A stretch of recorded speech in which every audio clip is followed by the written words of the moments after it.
ఉన్నది ఒక్కటే పరమాత్మ.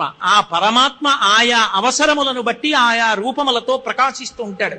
అందుచేతనే సనాతన ధర్మమునందు ప్రార్థన అన్న మాటతోటే ఏదైనా ప్రారంభం, ప్రార్థనతోటే ఏదైనా చేస్తాం.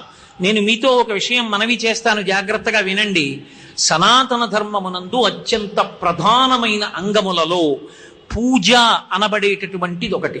చాలా మంది ఏమనుకుంటారంటే పూజ ఎందుకు చెయ్యాలి అంటే అవతల వాడిని స్తోత్రం చేయడానికి పూజ చెయ్యాలి అనుకుంటారు. నేను ఈశ్వరుడికి పూజ చేశాను అనుకోండి, నేను ఈశ్వరుణ్ణి పొగుడుతున్నానని ఈశ్వరుడికి ఉపచారాలు చేశాననుకుంటారు. నిజానికి ఈశ్వరుడికి పూజ చెయ్యడం ఈశ్వరుడికి ఉన్నతి తేవడం కాదు.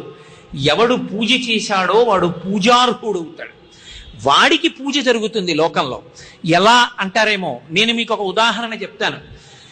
నేను విజయవాడ